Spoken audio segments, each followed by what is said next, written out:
C'est à vous, pauvres pécheurs et pécheresses, qu'un plus grand pécheur que vous offre cette rose rougie du sang de Jésus-Christ, pour vous fleurir et vous sauver.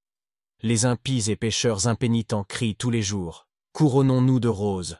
Chantons aussi, « Couronnons-nous des roses du Saint-Rosaire !» Ah, que leurs roses sont bien différentes des nôtres, leurs roses sont leurs plaisirs charnels, leurs vains honneurs et leurs richesses périssables, qui seront bientôt flétries et pourries.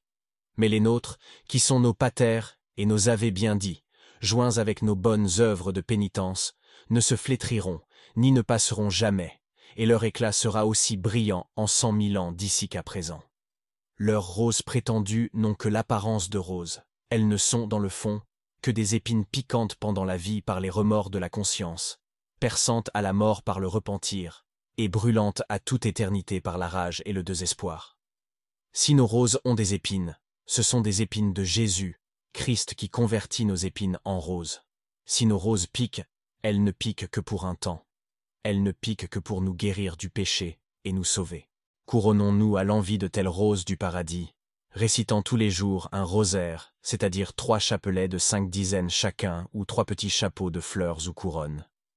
Un pour honorer les 3 couronnes de Jésus et de Marie, la couronne de grâce de Jésus dans son incarnation, sa couronne d'épines dans sa passion et sa couronne de gloire dans le ciel, et la triple couronne que Marie a reçue dans le ciel de la très sainte Trinité.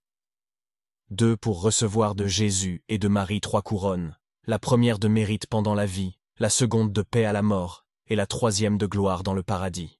Si vous êtes fidèles à le dire, malgré la grandeur de vos péchés, dévotement jusqu'à la mort, croyez-moi. Vous recevrez une couronne de gloire qui ne se flétrira jamais.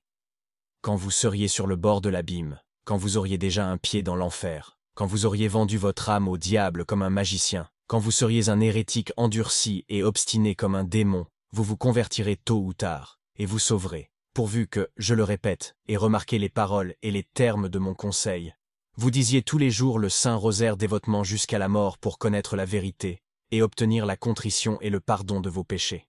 Vous verrez en cet ouvrage plusieurs histoires de grands pécheurs, convertis par la vertu du Saint Rosaire. Lisez-les pour les méditer. Dieu seul